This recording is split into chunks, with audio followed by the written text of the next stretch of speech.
Magpapatuloy ang mga panukala at proyekto ng MMDA ngayong taon lalo pat naging epektibo ang mga ito, partikular na ang No Contact Apprehension Policy at ang mga paghuli sa mga kolorum na sasakyan.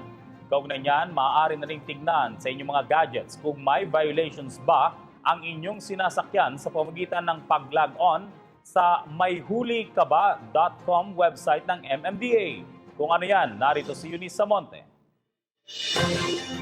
Mahigit 23,000 pasaway na motorista na ang nahuhuli ng Metropolitan Manila Development Authority or MMDA sa nakalipas na 3 buwan na pagpapatupad ng No Contact Apprehension Policy o ang paggamit ng mga hidden camera sa paghuli ng mga lumalabag sa batas trapiko.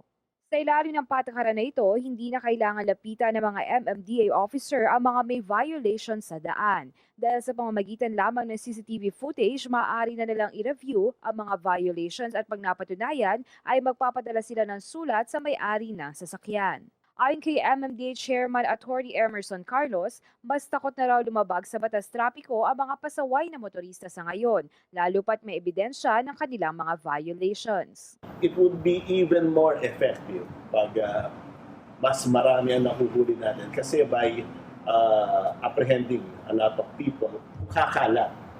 And the mere fact na nalaman, yung kapitbahay ko nahuli dyan ng camera natin, matatakot ka na rin.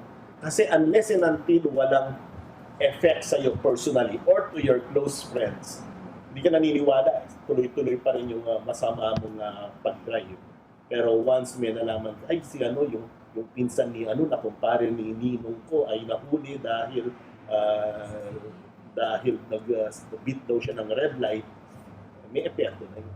Dagdag pa niya, nakalingin na rin ang mga nararapat na gawin ng MMDA kontra sa lumalalang trapiko alinsunod sa utos ng bagong administrasyon. Kasama nga dyan ang 4 na focal points kagaya ng anti-colorum operations, illegal parking operations, anti-smoke belching operations at synchronizations ng mga traffic signals. Sa katunayan, mayroon na ring bagong website ang MMDA kung saan maaari nyo na makita ang mga violations ng inyong sinasakyan.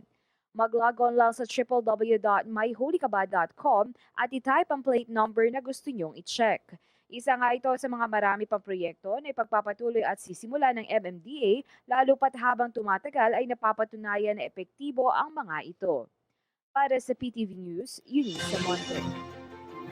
Hi! Ako si Ria Fernandez. Mag-subscribe na sa PTV YouTube channel. I-click lang ang subscribe button.